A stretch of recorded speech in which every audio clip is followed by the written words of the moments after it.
É isso aí, pessoal. Está começando o Conexão Inter desta sexta-feira, com conexão especial hoje por dois motivos, né? Nós temos um convidado especial que vocês já estão vendo aqui, mas daqui a pouco eu apresento ele. E também hoje um programa para relembrar aqueles 13 anos da primeira conquista da Copa Libertadores, que era, sem dúvida, a menina dos olhos de todo torcedor colorado, como eu tenho certeza que ela ainda é neste ano de 2019. Mas antes de iniciar o programa, a gente pede para ti te inscrever no canal, ativar o sininho das notificações, deixar o like e deixar o comentário aí. Nos ajuda a fazer o Conexão Inter, lembrando que é um programa de Colorado para Colorado. Vocês já viram o nosso convidado especial aqui, né? Mas eu vou deixar ele por último. Eu quero dar boa noite para o Beto, para o Augusto, para o Vilmar, que hoje, infelizmente, não pôde estar conosco, mas com certeza vai estar nos assistindo aí. A gente deixa um fraterno abraço para o Vilmar aí. E Beto, há 13 anos atrás a América era vermelha. A gente, tal qual Simão Bolívar, desbravava o continente e libertava um povo. Boa noite, Beto. Tudo bem contigo? Boa noite. Boa noite, nação colorada aí que está nos assistindo. Boa noite ao nosso convidado especial, que ainda não foi apresentado, né? Mas em breve o será. Hoje completam 13 anos aí da primeira alegria de muita gente no futebol, né? De muitos colorados, né? Uma data emblemática. E como o DVD, né, o produto que o clube fez, aquele DVD, dizia 16 de agosto, o dia que não terminou. E 13 anos depois, esse dia ainda vive dentro de nós, né? Então, esse é o meu comentário inicial, né, nessa data tão especial para todo Colorado, né? É isso aí, Beto. Augusto, meu querido, boa noite para ti. Há 13 anos atrás, Fernandão, Klemer, Yarley e toda aquele esquadrão vermelho libertava o povo. Tudo bem contigo? Tudo bem, Felipe? Boa noite ao Beto, boa noite ao nosso convidado aí, um cara sensacional. E realmente, aquela noite de 16 de agosto é incrível, né?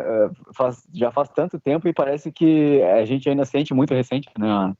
Aquele sentimento de uma noite tão especial, né? Eu, como vocês, assim, a gente é mais... Não parece até, mas a gente é da mesma geração. A gente sofreu muito, eu particularmente na década de 90, com muita coisa acontecendo, o time não chegava, e em 16 de agosto de 2006, a história começou a mudar, né? Capitaneados pelo Fernandão, a gente alcançou um título que muitos de nós, até há um tempo atrás, não imaginávamos que conseguiríamos, né? E aquele sentimento perdura até hoje. Realmente é o dia que não terminou, né? É uma noite que fica para a posteridade aí. E é um sentimento aí que só engrandece aí mais o amor que a gente tem por esse clube. E tanto que a gente está aí para hoje relembrar essa data tão especial. Hoje vai ser um baita programa. Obrigado, Augusto. Bom, eu deixei o nosso convidado por último aqui, porque eu quero prestar uma homenagem especial a este grande narrador da história do Rio Grande do Sul, uma das vozes icônicas do nosso estado, um cara que eu tenho o privilégio de poder, inclusive, chamar de amigo, porque já deu amostras da amizade dele por mim, inclusive no momento difícil da minha vida. Então, Daniel Oliveira, eu quero te agradecer por esta grandiosa e generosa oportunidade de estar compartilhando contigo esses momentos. Quero te desejar sucesso na tua carreira. Tu que é um dos caras assim, com mais talento no jornalismo, na narração do Rio Grande do Sul. E eu não vou dizer da atualidade, mas para mim tu estás entre os 5 maiores narradores da história do Rio Grande do Sul. Boa noite, Daniel. Obrigado pela oportunidade de estar conosco aqui no Conexão Inter. Pô, rapaz, depois dessa apresentação aí, eu não posso vacilar, né, cara? Tudo bem? Abraço, Felipe, Augusto, Beto. Cara, esse dia é um dia especial. Acho que é bacana que vocês relembrem, né, tudo isso que aconteceu. O Internacional ali deu um passo significativo na sua história, né?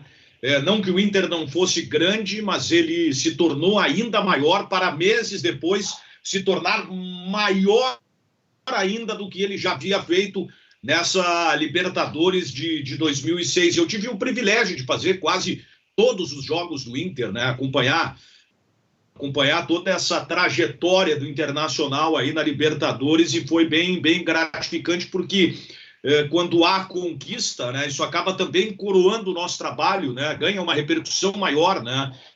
E hoje até pela manhã, quando eu acordei, eu pensei, eu tenho que procurar esses gols aí, porque eu não tenho aqui o meu arquivo pessoal, mas eu até busquei no YouTube, né? Porque tem muito gol meu postado pelo YouTube, muito bacana. E aí eu fiz questão de fazer o download do vídeo e publicar nos meus espaços aí, na minha fanpage, no Instagram, porque eu acho que é bacana a gente poder relembrar. Isso é história, né? E cada um foi participante dessa história de uma forma diferente, né? Eu narrando, vocês torcendo, né? Uma geração que nasceu naquela época e que ficou sabendo pelos pais, pelos avós, enfim, tudo que aconteceu, né? Então é muito legal a gente poder fazer parte disso tudo aí. Pessoal, eu vou tomar liberdade, eu quero fazer a primeira pergunta para o Daniel.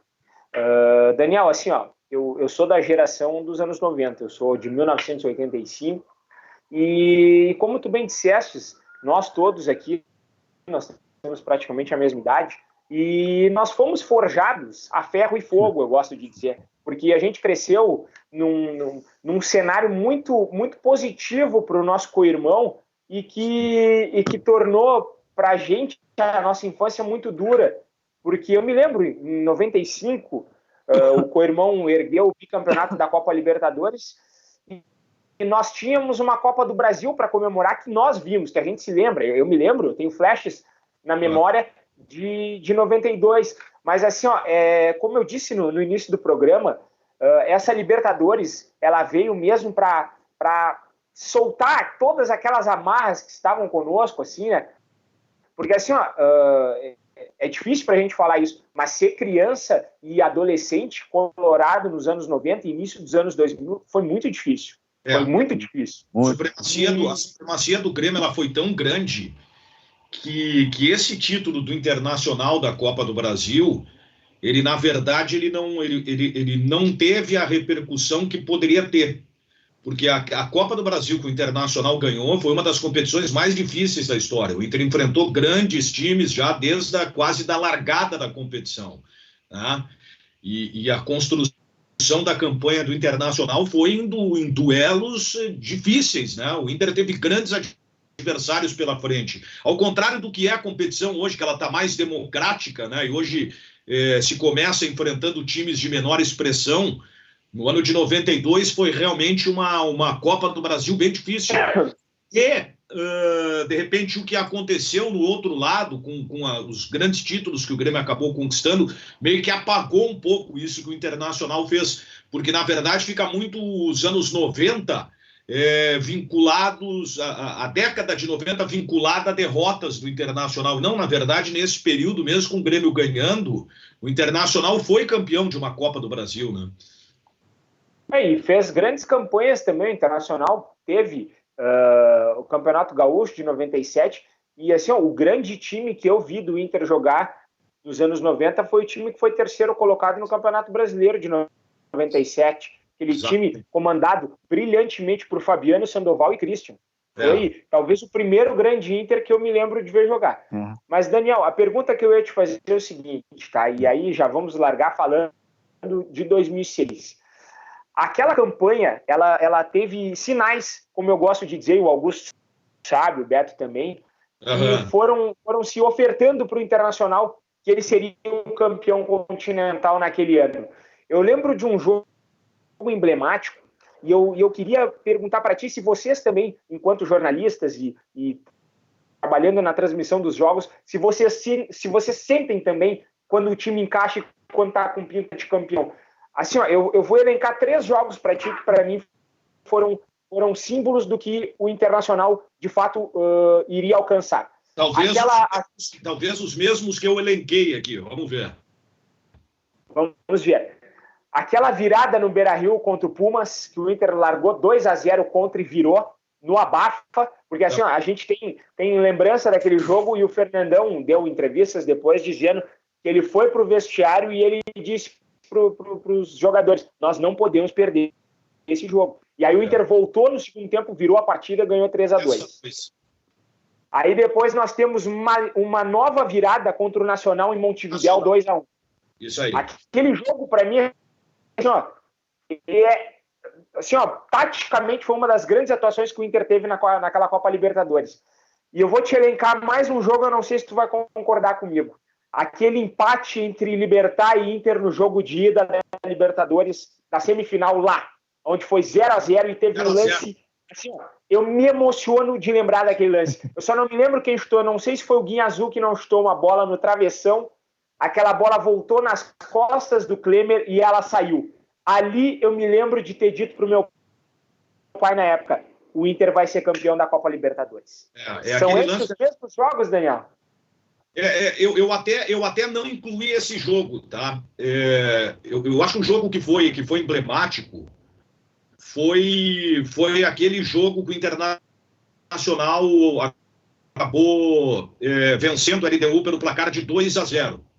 Eu acho que esse jogo também foi um jogo importante para o Inter, porque o Inter conseguiu meio que reverter aquilo que aconteceu, por exemplo, no primeiro jogo, já que ele havia perdido por 2-1, aí depois teve aquela parada, né?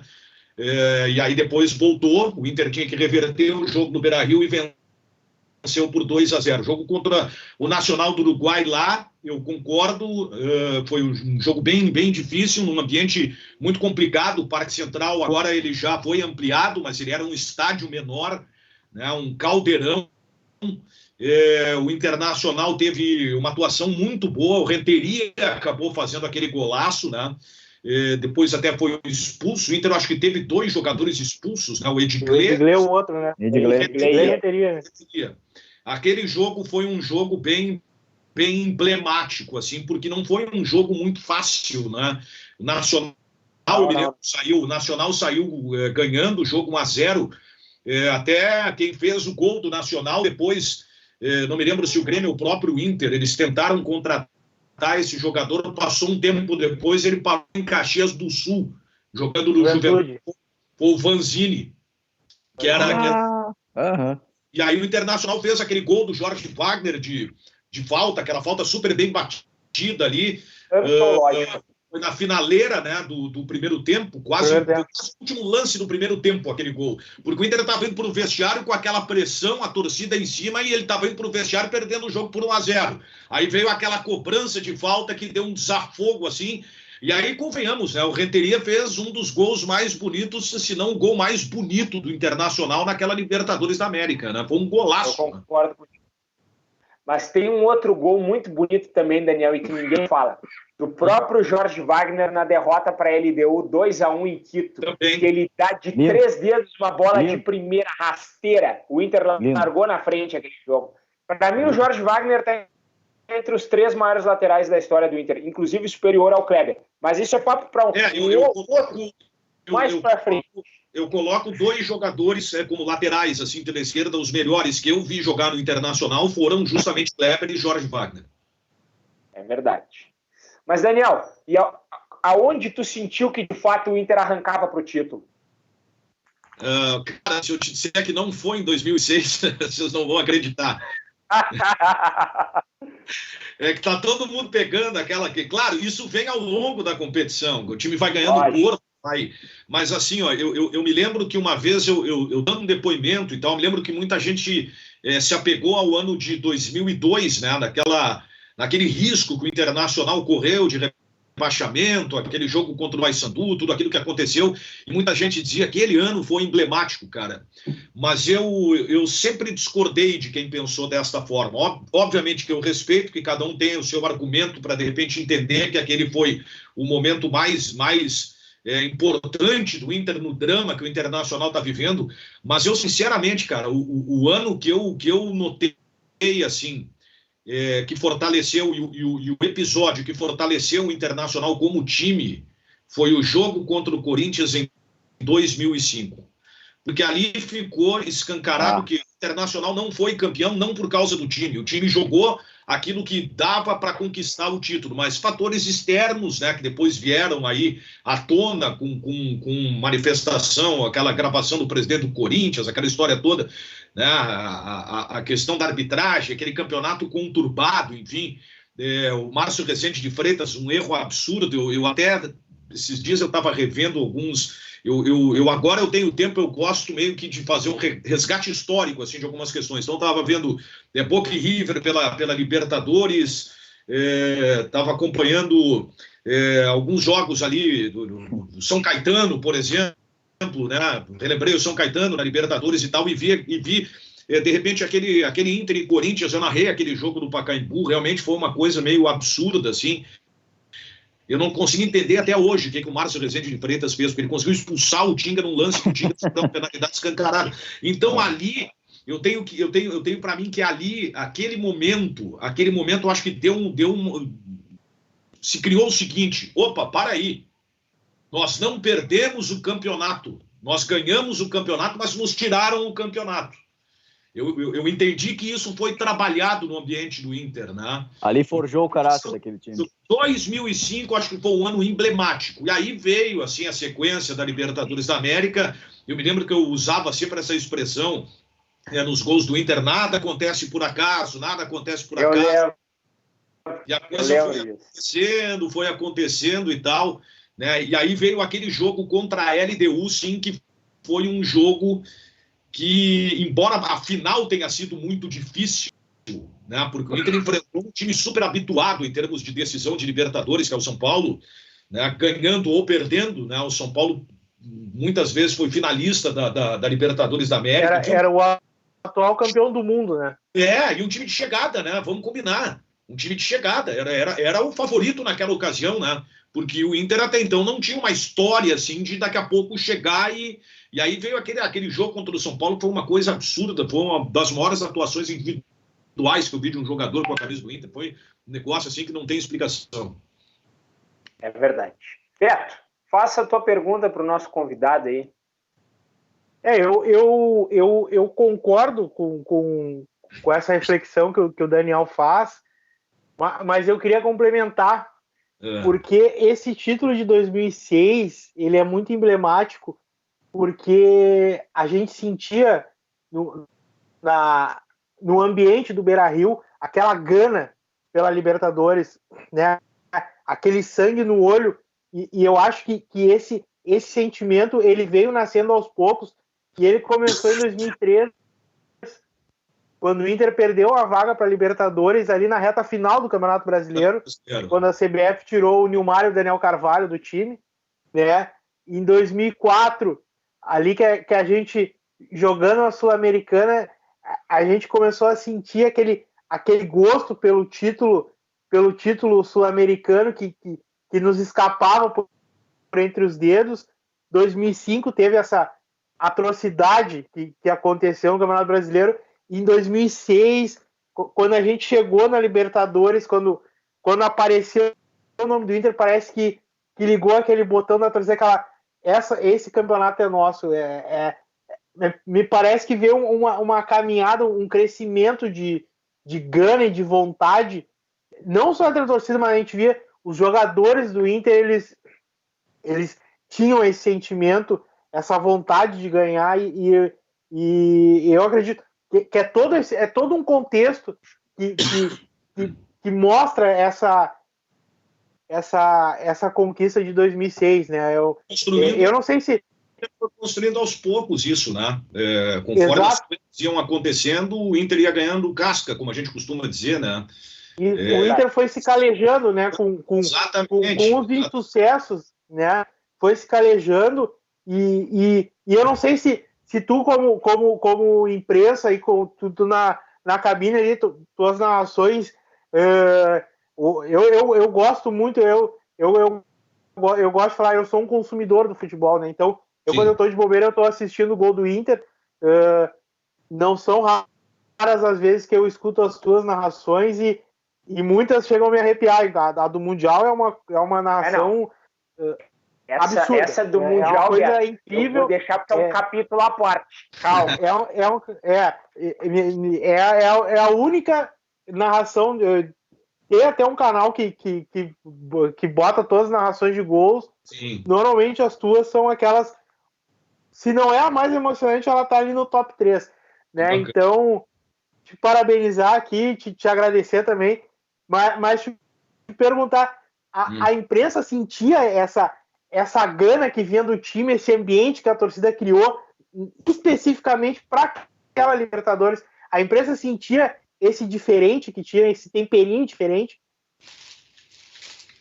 Eu penso assim, em termos de bastidores, se dividia muito a opinião. Tinha muita gente que era meio cético em relação a de repente, o Internacional ir adiante, porque o Inter passou por um período, né? Eu acho que ainda ficou...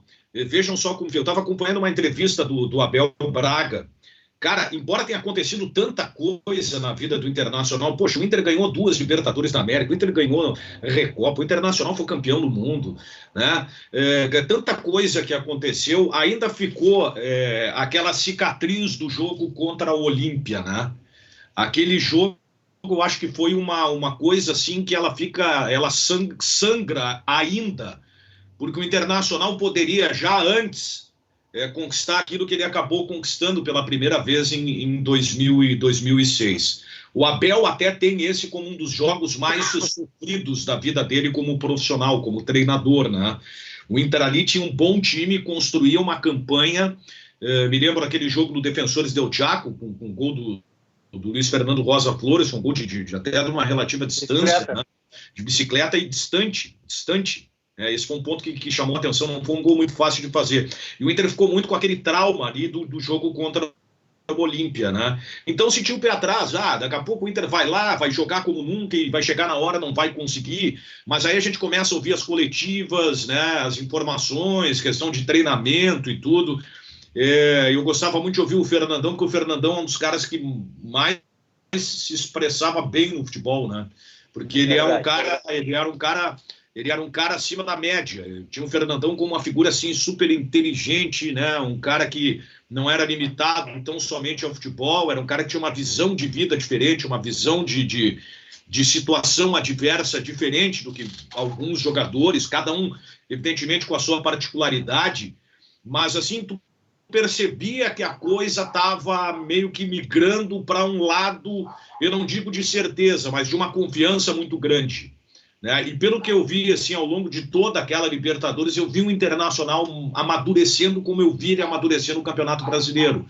Então, eu acho que isso também foi o fator preponderante. Assim, em termos de imprensa, dividia opiniões. Alguns achavam que o Inter, de repente, poderia cometer um vacilo por não estar tão habituado assim àquela situação.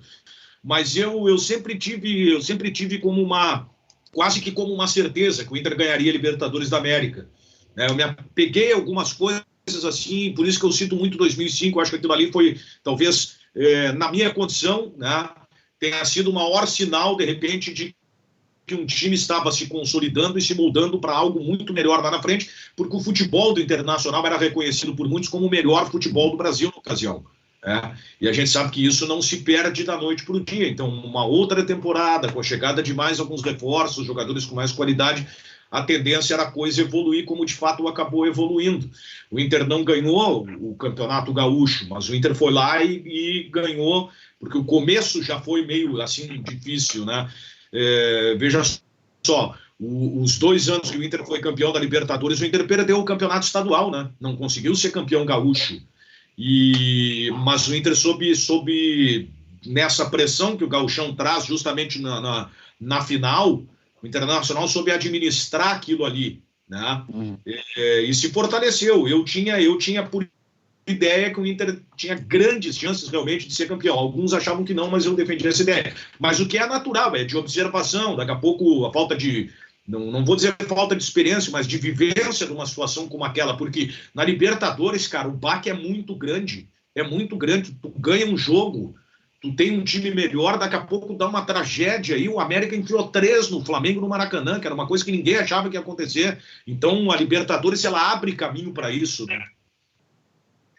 É verdade, Daniel, é verdade. Eu concordo contigo nas tuas colocações aí.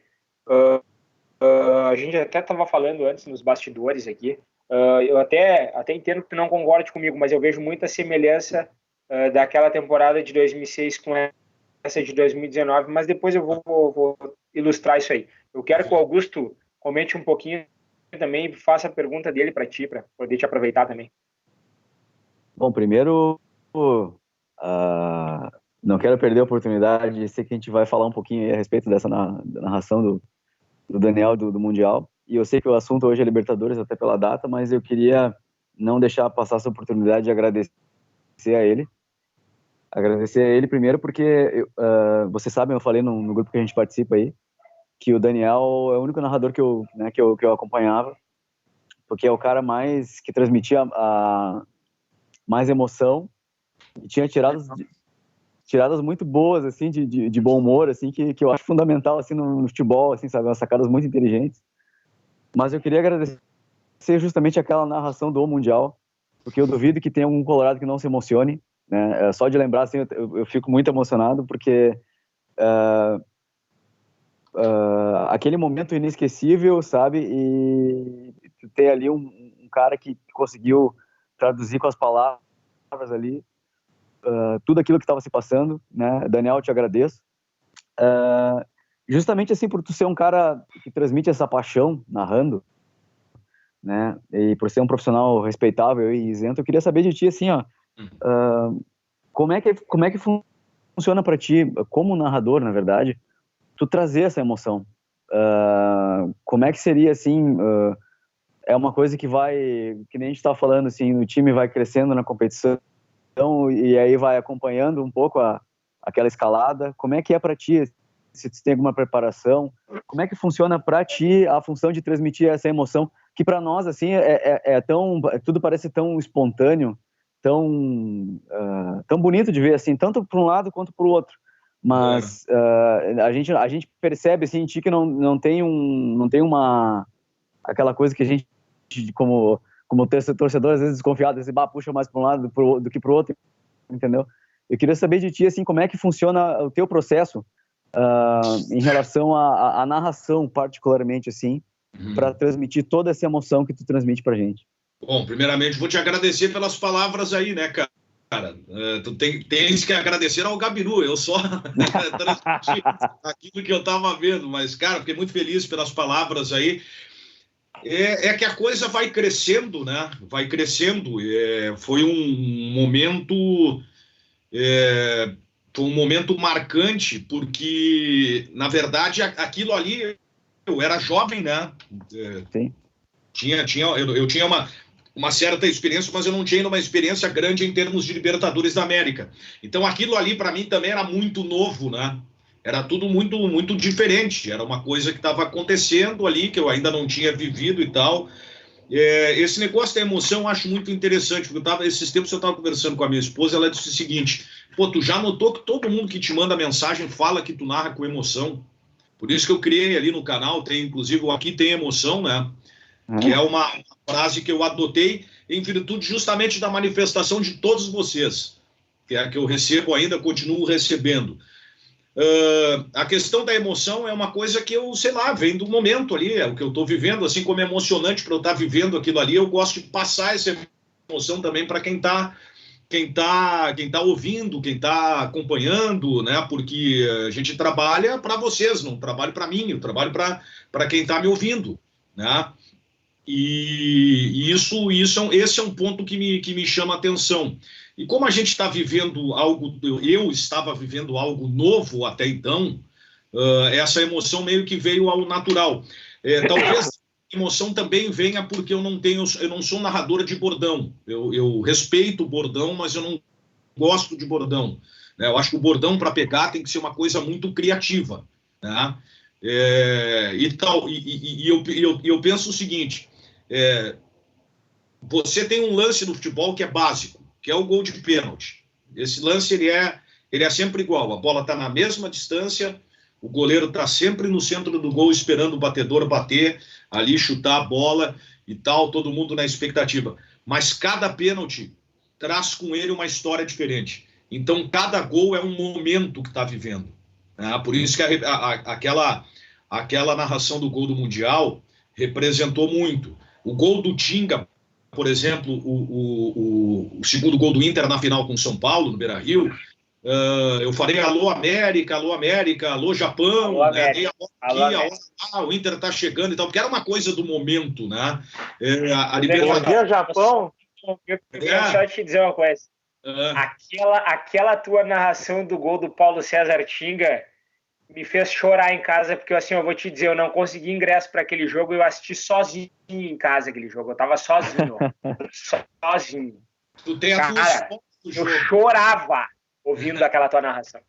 Que legal. Então é isso, acho que é uma coisa que me acompanha, assim, o meu estilo é esse, né? Eu procuro sempre dar valor, claro que eu não vou inventar aquilo que eu tô narrando, mas eu procuro sempre dar valor ao jogo que eu estou fazendo. Pode não ser um bom jogo, né, em termos de dois times e tal, mas a partida se torna emocionante, né, por uma série de circunstâncias.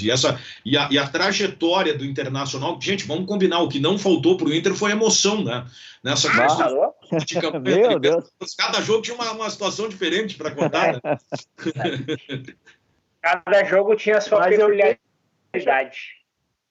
Deixa eu puxar aqui, então, um gancho sobre a narração e puxar essa Libertadores de 2006. Inter e LDU no Beira-Rio, 2-0, eram 46 do segundo tempo. Ah, tá louco, velho. Eu sei o que tu vai falar, Jesus Cristo. O Hélder Granja coloca a mão na bola quase na linha da grande área. Ia matar o Granja, velho. O estádio, eu tava no estádio, ele entra numa catarse, vamos dizer assim. Ninguém sabe como reagir àquela situação até o momento em que o Klemer defende a cobrança de falta. Como é que tu te preparou para aquele lance? Porque eu acredito que o narrador, tu tá narrando aquele lance, tu tem que ser fiel à imagem, tu tá ali torcendo pro clube do Rio Grande do Sul, por óbvio, né? Torcendo para que o Klemer faça a defesa ou para que o jogador chute a bola para fora, que a bola bata na barreira, mas tu já começa a se preparar para o pior ou não? Tem as duas coisas, né? Porque se a LDU faz aquele gol ali, muda tudo, né? Muda tudo. Sim. Ficaria viva no jogo e se estenderia ainda, né, a classificação. Então, já que o Inter tinha perdido o primeiro jogo, né, lá acho que o Inter perdeu, né, 2-1. Foi 2-1, de virada. Então, aquele lance ali poderia ter mudado tudo, né? Poderia se constituir numa tragédia aquilo ali, né? Porque se daqui a pouco aquele gol ali poderia fazer com que a LDU lá na frente ainda se classificasse e o Inter poderia dar adeus a Libertadores. Mas aí tu sente toda aquela energia do estádio e tal, né? Tu tem que, claro, relatar aquilo que tu tá vendo, tu fala da apreensão do torcedor e tal, mas aí no momento que vem a defesa, tu vê que tudo deu certo, né? E aquilo ali foi mais um dos sinais, né, de que o Internacional iria realmente para eu peço desculpa, eu vou interromper aqui os amigos de novo. Por vezes, assim, a gente acaba recebendo no WhatsApp ou antigamente por e-mail narrações engraçadas em que o narrador xinga o jogador que errou ou fala um palavrão. Esse lance do Hélder Granja, especificamente, não é aquele lance que o palavrão fica trancado na garganta. É que, na verdade, é o seguinte, né? Tu tenta imaginar a situação. Cara, como é que um cara vai fazer um troço desse no final do jogo com o Inter ganhando de 2-0, cara? É verdade. Ou poderia mudar tudo. O Hélder Granja foi imaturo, para não dizer outra coisa, né? Para não dizer outra coisa. Vamos deixar por imaturo, para não dizer outra coisa. Vamos dizer outra coisa. Ele meio que perdeu o contato com a torre ali naquele momento que ele estava vivendo, né? E realmente, cara, ele poderia ter, aquele lance ali poderia ter botado tudo por água abaixo. E é aquele tipo de lance que tu tem vontade de dizer o seguinte, vem cá, mas que cara burro, cara, como é que faz um troço desse? Mas, claro, tu tá respeitando o cara, porque todo mundo pode errar, eu também posso cometer um erro também, né? E já cometi vários aqui para sempre, né? Então tem essa questão do respeito, mas eu fiquei impressionado, eu digo, mas como é que pode, cara? Tu olha assim, tu diz, mas é um negócio impressionante, né? E aí depois veio a defesa do gol. O Klemer, na verdade, foi muito bem na Libertadores, né? Teve outro chance, mas na média ele foi bem, foi bem. É verdade. Eu vou pedir licença agora, eu quero fazer uma pergunta dessa. São duas, né? Porque eu já quero entrar também no assunto do Mundial, mas antes eu quero te perguntar, Daniel. Assim, ó, mais ou menos essa mesma linha que o Beto te questionou e o Augusto também. Quando deu o apito final lá, que o árbitro encerrou o jogo do Beira-Rio, o segundo jogo, 2-2 com o São Paulo, e tu explode em emoção, tu explode de todas as formas para tentar colocar para fora tudo aquilo que o torcedor sente que tu tá narrando ali. Eu sei que aquela narração não foi de tubo, como foi a do Mundial, apesar de ser de tubo, foi icônica para mim, a maior de todas. Agora, eu queria te perguntar o seguinte, Daniel. Apitou o final do jogo, o Internacional campeão da Copa Libertadores. E aí, o que vem na tua mente como narrador para tentar elucidar para o torcedor que finalmente ele ganhou um título assim, ó, de muita expressão mesmo? A ficha, assim, para quem tá narrando o jogo, a ficha meio não cai, assim, é uma adrenalina, é uma coisa muito louca. Eu me lembro que nos 2 jogos, cara, eu embarquei para São Paulo para fazer o jogo no Morumbi lá, e eu saí daqui fortemente gripado, me mediquei lá em São Paulo e eu achei que eu não ia ter condição, né? Eu senti que a minha voz não estava tão boa assim. Mas aí eu fui medicado lá, melhorei no dia do jogo, acordei 100% e tal. E eu me lembro que aquele dia no Beira-Rio estava muito frio, cara. Muito frio. Terrível. E a cabine não é como ela é hoje, né? Hoje você coloca um microfone ambiente ali, porque a cabine ela é um vidro fixo, né? Ela não é com janela. Então aquela cabine do Beira-Rio era aberta, aquela região ali é muito fria. Então estava terminando o jogo ali, eu comecei eu senti, eu digo, olha, vai dar 1 hora, daqui a 1 hora eu tô sem voz. Cara, não deu outra, eu saí do estádio sem voz. No ar não, eu tinha a condição vocal boa, né? Contei aquilo, mas eu vou te dizer que eu estava tão preocupado com o outro dia, se eu ia trabalhar ou não por causa da minha garganta, que meio que a coisa não caiu. Aí tu começa, aí vem o trabalho da reportagem e tal, sair logo depois do jogo numa situação assim, cara, é muito difícil, não tinha como, né? Então tinha que esperar todo o vestiário, já era tarde, toda aquela confusão que marca uma transmissão, e aí tu começa a reação das pessoas, tu analisa, assim, tu fica olhando e diz, cara, eu tô vivendo esse troço aqui, cara. Aí tu começa a ver os caras com fone, de, se aquele cara ouviu ali, o cara vai dizer alguma coisa, sabe, da transmissão e tal. Daniel, me perdoa por te interromper, mas eu preciso te dizer só uma coisa. Tu sabe que ali, naquele momento, tu tá contando a história, né? É uma coisa que vai ecoar pela eternidade, né? Aquilo ali ninguém vai tirar do Internacional, ninguém vai tirar de mim, por exemplo. Exato. Quem transmitiu na Bandeirantes fui eu. Eu não tô me sentindo um personagem do título. Acho que o narrador ele não é um personagem do título. Ele relata aquilo que os outros fizeram. Mas quando se reproduzir o áudio da Bandeirantes, vai estar ali a minha voz, entendeu? Então tu sabe que tu foi o cara que contou aquilo que foi mais emblemático, assim. Eu não sei qual vai ser meu futuro, talvez eu não narre mais, talvez eu saia do Rio Grande do Sul, não sei, tem muita coisa para acontecer. Mas isso aí não vai apagar, porque toda vez que for relembrar e que eu tiver que relembrar lá nos meus arquivos, vai estar o áudio ali, né? Então tu começa a ver tudo aquilo, tu vê tudo diferente, era uma alegria que até então não se via no Internacional, foi um título inédito, né? O Inter não tinha conquistado ainda uma Libertadores, era uma coisa que ele persistia, que ele lutava, que ele tinha uma obsessão, né? Mas não vinha nunca.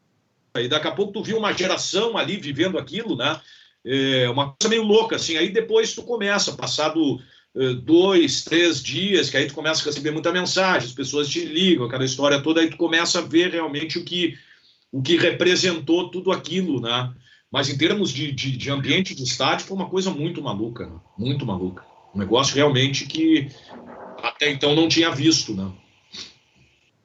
Daniel, e aquela segunda questão que eu te falei, o Augusto até elencou para nós, eu não sei se todo mundo sabe, mas se não, a gente vai dar essa informação aqui, que com certeza não vai tirar o brilho do teu trabalho, eu acho que com certeza vai abrilhantar ainda mais a tua trajetória. Para quem não sabe, pessoal, vou dar uma informação para vocês. O Daniel, ele não narrou o jogo em Yokohama, aquela final contra o Barcelona. Ele narrou de Porto Alegre. Tá? E ele conseguiu fazer para mim. E olha, eu ouvi todas as narrações, desde o narrador da emissora do Plim Plim, o narrador da emissora número 1 do estado, o outro narrador que hoje está também numa outra grande rádio do Rio Grande do Sul aqui. Mas assim, Daniel, para mim, aquela narração tua do Mundial, ela é icônica, é uma das coisas mais espetaculares que eu já tive a oportunidade de vivenciar na minha vida. E eu queria que tu contasse para nós um pouquinho sobre aquela narração da final. E lembrando, né, para quem não sabe, aí vai a minha corneta para cima do co-irmão, né? O Internacional que fora campeão do mundo com a equipe que era o expressinho da Copa Libertadores, né? Afinal de contas, jogamos sem Rafael Sobis, sem Bolívar, sem Jorge Wagner já negociado, sem Paulo César Tinga. Então, para quem não sabe, o Internacional foi campeão mundial com o expressinho da Copa Libertadores. Daniel, conta para nós a tua emoção de narrar aquele gol do tubo. A gente, na verdade, é o seguinte, aquele foi um ano de Copa do Mundo, né? A gente tinha ido para a Copa do Mundo, lá fazer uma cobertura especial pela Bandeirantes, aí de repente já foi uma cobertura... já foi uma cobertura muito cara, tudo em euro, né? A gente não transmitiu os jogos, mas a programação da rádio foi toda feita de lá, né? Foi toda feita de lá. E aí ficou aquela expectativa. Vai um para o Japão, que era o Pretzel, vai o narrador, e aí ficou aquele troço meio que o Daniel vai, o Daniel não vai, o Daniel vai, o Daniel não vai, o Daniel vai, o Daniel não vai, aquela coisa foi meio que me consumindo, assim, né? Eu digo, porra, aí chegou o dia de ver, cara, eu vou nesse troço ou eu não vou ir. Eu preciso saber o que vai acontecer. E aí, se bater o martelo, não dava. Vou te dizer que me frustrou muito, né? Me frustrou muito, que seria a minha primeira grande experiência internacional, né? Mas aí eu pensei o seguinte, cara, eu não vou estar lá. Eu vou concorrer com o Pedro, que está lá, eu vou concorrer com o Haroldo, que está lá. Eu vou fazer da rádio. Então, o que eu tenho que fazer? Eu vou ter que dar um jeito de fazer a melhor narração que eu puder fazer. Porque de alguma coisa vai ter que marcar esse negócio. Porque a concorrência estava desigual, estava muito desigual. E aí eu disse, olha, aquele dia eu me lembro que a Bandeirantes fez uma programação, cara, foi assim, uma coisa louca, né? Porque, claro, pelo horário do Japão e tal, a gente inverteu tudo, né? Então, a programação da madrugada foi toda ao vivo. Por volta de 2 horas da manhã, eu fui para a rádio. Eu dormi de tarde aquele dia, né? Dormi na véspera, a tarde toda. Acordei à noite, tomei um banho. Aí eu até falei lá em casa, eu digo, olha, eu vou para a rádio lá, porque eu não sei como é que vai ser. Daqui a pouco os caras vão se concentrar na rua aí. Puta, eu vou narrar daqui, é uma merda. Eu vou chegar antes e tal. E eu vi que, de repente, eu já tinha dormido o suficiente, não vi o sono. Já estava acordado. Eu digo, vou para a rádio lá. Acompanhei toda a programação na madrugada. E aí foi chegando a hora do jogo, eu me sentei, eu fiz a abertura da jornada com 4, 5 horas antes, cara. Foi uma coisa assim, de me preparar mesmo, né? E eu fiquei com aquele troço na cabeça, eu tenho que fazer uma transmissão boa, tenho que fazer uma transmissão boa, digo, já que eu não vou estar lá, eu vou ter que me superar. E aí foi uma jornada de superação, né? Porque a todo momento eu via que eu não estava lá, era frustrante não estar lá, né? Te bate assim uma depressão, mas ao mesmo tempo que eu fiquei chateado, eu não podia levar isso pro ar, né? Não tinha como levar pro ar, até porque não fui, porque não era um problema meu, era uma coisa muito cara de transmitir. Hoje torna-se mais inviável ainda a cobertura do Mundial do Grêmio, que eu acabei indo e tal. Ela foi uma transmissão caríssima. Para você ter um ponto de transmissão é $4.000 por jogo, né? Fora a linha de transmissão, fora equipamento, fora a estrutura, porque aí tem as coletivas, tem o ingresso para outro jogo, cara, assim, ó, um troço assim de mercenário. Tu respira, tu tem que pagar, é uma coisa assim que não tem explicação. E aí eu digo, vou ter que me fazer dessa a melhor jornada da minha vida. E as coisas no jogo foram acontecendo, né? Até que surgiu a lesão do Fernandão. E aí eu vi o Gabiru para entrar. Aí o que eu pensei, né? Eu digo, o torcedor do Inter na hora deve estar dizendo, bom, fudeu, né? Agora já era.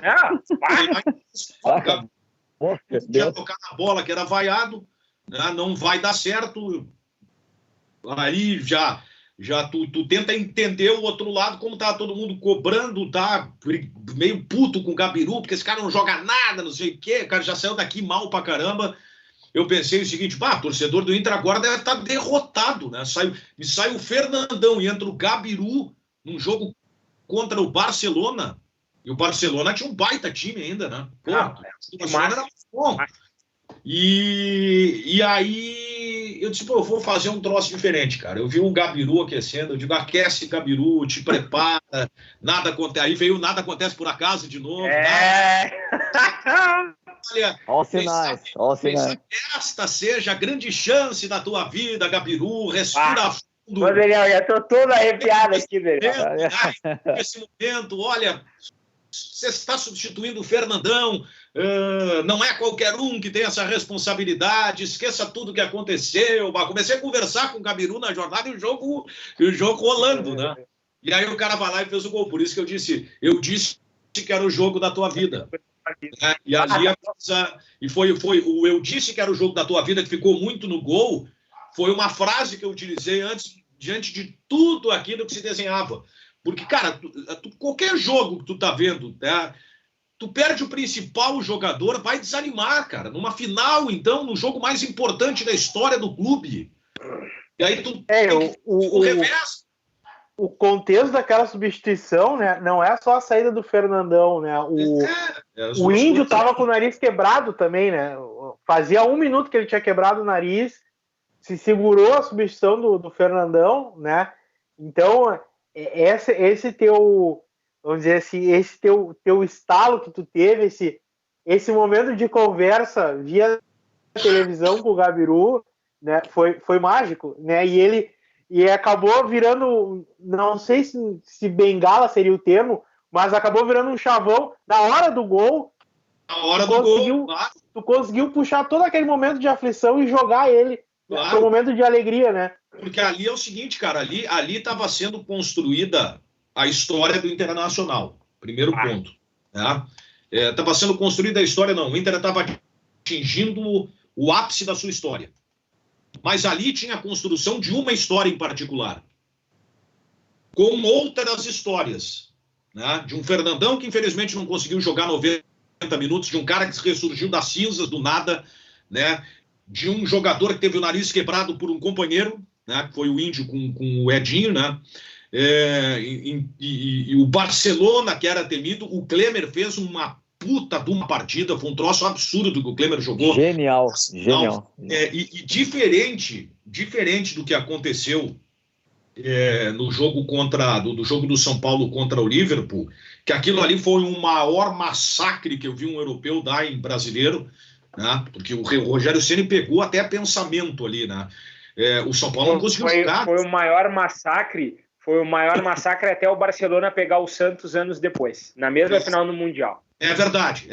Porque ali, assim, era um bombardeio em cima do Rogério Ceni, o Rogério Ceni pegando... Pô, o Rogério Ceni fez uma defesa numa cobrança de falta do Guerra, foi um negócio que tu olha o lance de frente e tu não entende como é que ele conseguiu chegar na bola, ele tirou na gaveta, chegou a bater quase que com o dedo na forquilha ali, é uma coisa maluca.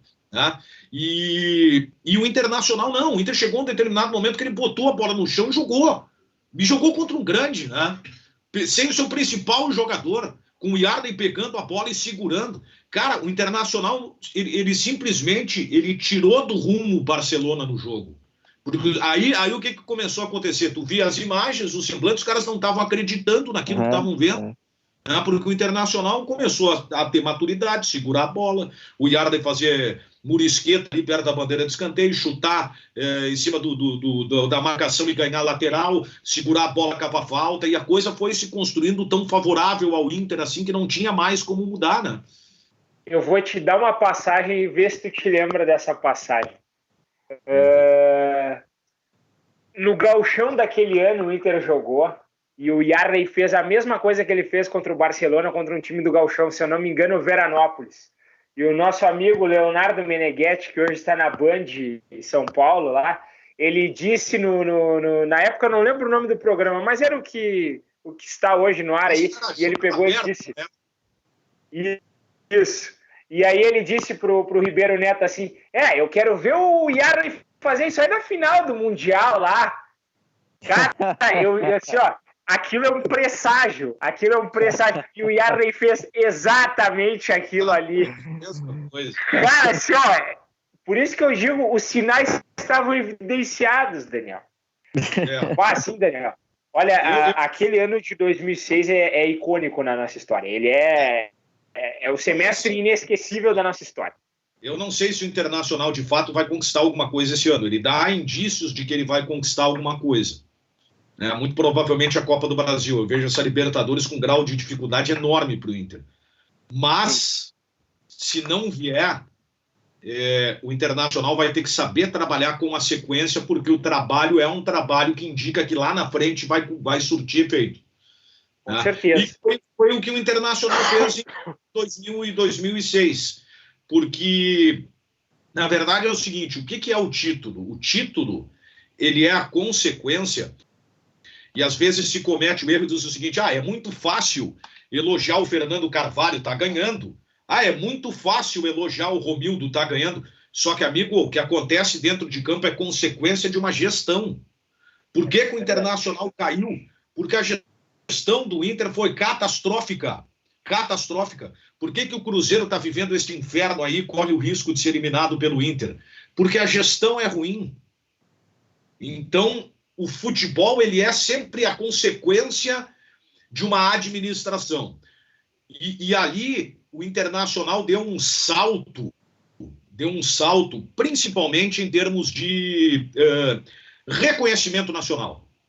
E eu vejo muitas coisas, o cara que é o jornalista, eu sou um jornalista com um tom mais crítico. Eu sempre vejo as coisas pelo lado da crítica. Por vezes pode ser um exagero. Eu sempre estou buscando um aspecto negativo para entender o que estava acontecendo. Então, tu olhava manifestações do centro do país em relação ao Internacional, não naquele ano, mas elas sempre foram as piores, assim, assim, se tu elencar o que se dizia do Internacional era uma coisa absurda. O Inter não era nem reconhecido como instituição, era um negócio assim incrível. Tu olhava chamadas de jogos, o Internacional estava sempre tomando gol. Tu pode resgatar isso que eu te digo. Até vai começar o Campeonato Brasileiro. Primeira ou segunda imagem era o Internacional tomando gol. Uma coisa verdade. Assim. É verdade. E começou a mudar. O Inter já começou a fazer gol na chamada, o Inter já começou a ser reconhecido nacionalmente. Hoje, embora o Inter tenha caído, vê que se fala do Internacional com respeito, se considera hoje o Inter um clube de novo em evolução, em crescimento. Então isso vem muito daquilo que foi feito, porque para desmanchar foi rápido, basta ver o que aconteceu. Em pouco tempo o Internacional foi para o limbo e agora está levando um tempo para se recuperar, mas o reconhecimento que se dá ao Inter, o momento que ele vive hoje, ele é pelo que ele está fazendo hoje, mas muito pelo que aconteceu antes, que fez com que o Internacional fizesse, através das suas conquistas, da Libertadores, do Mundial, enfim, se fazer respeitar. E hoje o Internacional ele é respeitado por isso. É verdade. Pessoal, deixa eu puxar uma última pergunta só. Eu em algum canal, agora eu não recordo qual, eu assisti uma entrevista do Sobis, e ele disse que aquele grupo de 2006, ele era muito amigo. Os jogadores eram muito amigos. Chegavam 1 hora antes do treino para bater papo, terminava o treino e ficavam no vestiário conversando, brincando, batendo papo e trocando ideia. Porque se formou uma amizade muito grande. Pode continuar que tá funcionando. O Felipe tá tão emocionado de hoje que ele se emocionou aí e capotou. Agora voltou. Não, já voltamos aqui, Desculpa, mas acontece. Essa amizade tua aí que conviveu e vai voltar a conviver no meio dos jogadores. Vocês sentiam essa amizade no grupo e é normal existir isso? Os grupos campeões têm essa característica da amizade? Ou tu já viu um campeão... São raras as vezes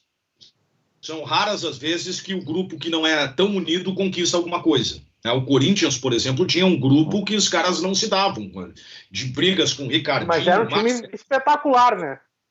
Mas na hora do vamos ver, cara, todo mundo jogava para todo mundo. Tu não se dava com o cara, mas não significava que, de repente, no momento de decisão, tu não fosse passar a bola para ele. Mas no caso do Inter, tinha personalidades diferentes, né?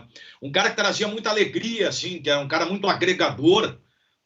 O Perdigão. O Perdigão era um cara muito agregador. O Perdigão, tu pergunta para qualquer um que viveu o ambiente do Internacional, cara, o Perdigão jogou em seleção de base. O Fernandão foi o parceiro do Perdigão. O Perdigão foi jogador de seleção brasileira de base. Quer dizer, não era um rastaquera qualquer, né?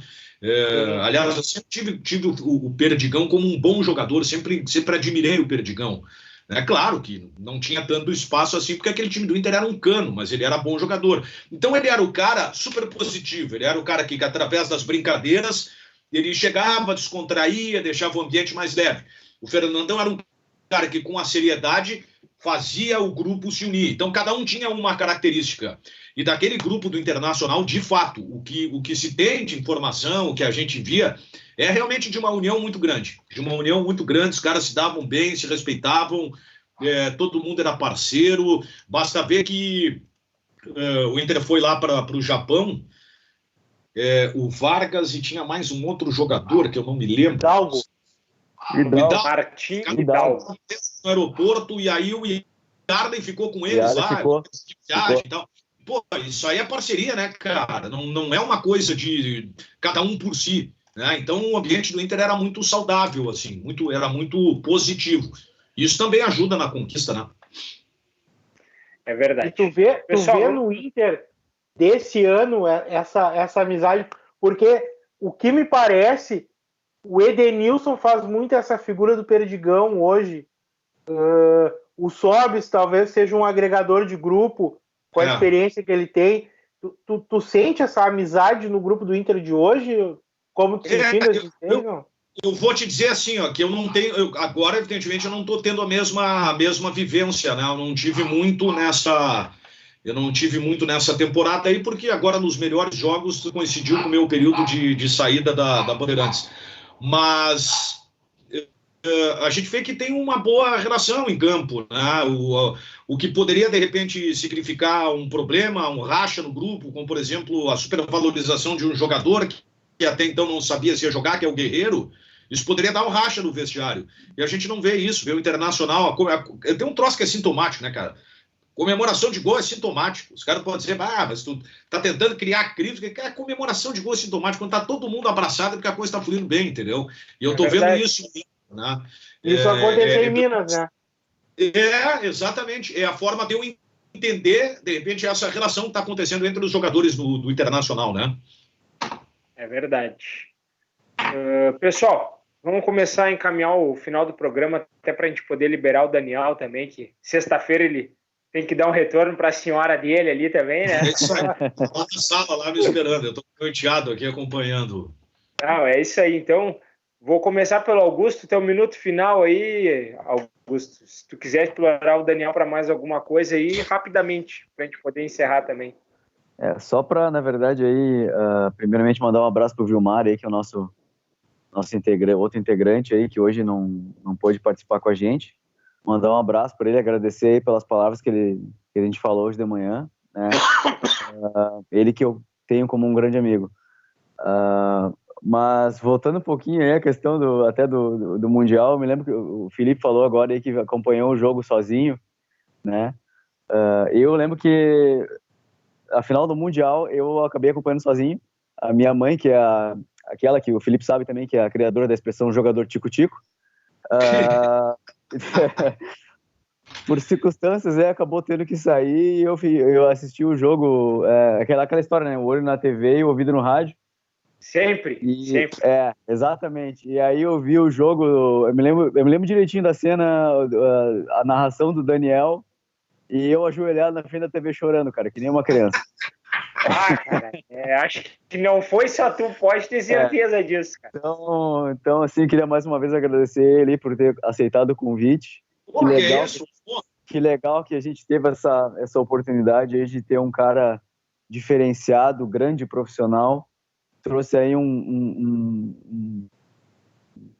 brilho a mais aí para essa data de hoje, e dizer também que eu sinto muita saudade aí claro, das narrações dele no momento, e também da dupla Daniel Oliveira na narração e Cláudio Cabral nos comentários. O maior de todos. Que saudade, sinceramente. Daniel, te agradeço demais. Espero que a gente possa fazer de novo aí, repetir. Claro. E mandar um abraço aí para vocês e confiar que os sinais estão aí desse ano também para quem quiser ver. E esse ano vai acontecer alguma coisa de bom pra gente. Boa noite. Valeu, Augusto.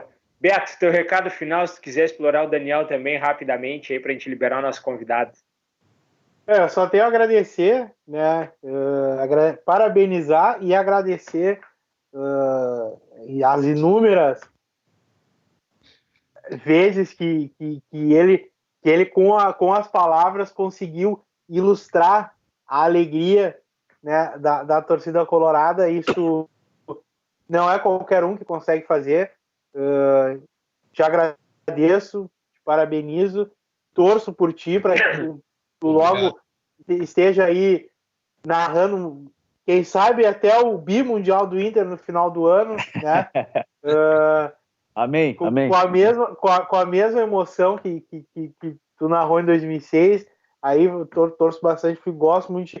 Eu sou uma pessoa diferente. Eu assisto o jogo na televisão, normalmente no mudo, mas termino o jogo, eu começo a procurar as narrações de todas as rádios, né? Eu procuro as narrações dos gols. Sim. E até como o Felipe estava falando, em 2006 eu achei uma narração em japonês do gol do Gabiru. Sim, eu ouvi também. E é inevitável, a tua narração ela se destaca, como eu falei no início do programa, se não é a melhor, ela está no top 3 sempre. Que legal que vocês gostaram. Então, te agradeço, te parabenizo e torço muito por ti. Agradeço também aí tu ter dispensado aí esse tempo aí da tua vida para nos atender. Desperdiçado nada, rapaz. só tenho a te agradecer aí, Daniel. Um abraço e torço por ti. Legal. Eu gosto de bater papo, cara. Falar de futebol é uma coisa que eu gosto muito, e falar sobre rádio também. Então, eu tô sempre à disposição aí, cara. Que é isso, não precisa agradecer, foi uma honra. Bom, Daniel, agora é minha vez de me despedir do pessoal do Conexão Inter. A gente novamente pede para vocês se inscreverem no canal, ativarem o sininho das notificações, deixar o like e o comentário lá, né? O Conexão Inter, ele é feito com carinho de Colorado para Colorado. Fala, Beto. Como o Daniel aí nos abrilhantou, pede para se inscreverem no canal dele também, né? Então... é verdade, mas é isso aí. Um trabalho novo aí que ele está iniciando, né? Então, gurizada, assim, ó. Tem muita coisa bacana aí. A internet hoje é uma baita de uma ferramenta para fazer um trabalho legal de futebol. A gente vê que hoje se transmite jogo, né, pela internet. Isso comprova também o enfraquecimento das empresas de comunicação hoje, né? E ela traz uma relação diferente, né? Ela deixa mais próxima. A rede social ela aproxima mais, né? Então, vem muita coisa legal aí. A gente está com um projeto bem bacana aí. A coisa vai, nos próximos dias aí, vai acontecer. Então, eu vou continuar dando meu recado final e eu quero novamente agradecer ao Daniel por essa oportunidade de contribuir conosco esse tempo, esse período que ele debateu conosco aqui, que ele conversou, melhor dizendo, sobre futebol, sobre essa data emblemática para nós, torcedores do Esporte Clube Internacional. E, Daniel, eu quero te parabenizar por este profissional ímpar que tu és, por essa pessoa espetacular que tu é também no pessoal, um cara acima de todo pessoal quanto no profissional, né, meu? Sempre, tá? Pra gente falar que nem aquela mala lá que, se Deus quiser, vai sair da televisão. Mas assim, ó, eu quero mais uma vez, de fato, assim, te agradecer, de coração as coisas que a gente está falando aqui, elencando para ti. Tu é merecedor de todos os elogios que tu merece. E eu espero, se não estar contigo nas emissoras de rádio, nas ondas do rádio, porque eu sou ouvinte que assiste o jogo na TV, mas eu escuto no rádio. Eu vou te dizer uma coisa.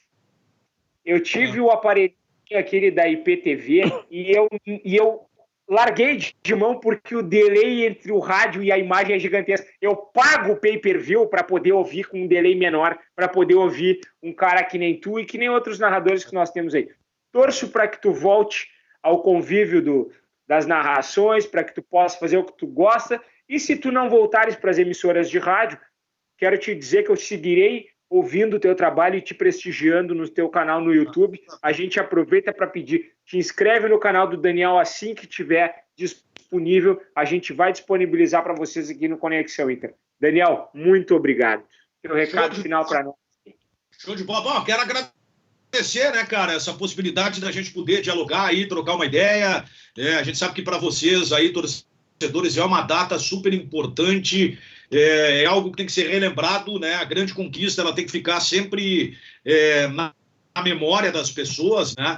E a contribuição que vocês estão dando de repente, apresentar por uma geração que não era nascida em 2006, essa geração é uma coisa absurda, né? Que essa piazada hoje domina a internet, aí um negócio que não tem explicação. Tu larga um celular aí para uma criança de 4, 5 anos, eles já estão mexendo tudo, né? Então, para quem de repente não viu aquilo, né? Não viveu aquilo que o Internacional fez no ano de 2006, e tem até uma vaga lembrança de 2010, isso vai ficar para a memória, né? E, cara, vocês estão resgatando isso, é muito legal, vocês estão apresentando para uma geração aí tudo que o Internacional acabou vivendo nesse ano aí de 2006, que foi um ano realmente histórico para o clube. Valeu? É isso aí, Daniel. Conexão Inter vai ficando por aqui. A gente deseja a todos um bom final de semana. E lembrando, daqui a algumas horas o time reserva do Inter está em campo. Esperamos a primeira vitória no Campeonato Brasileiro fora de casa. Boa noite a todos. Tchau, tchau.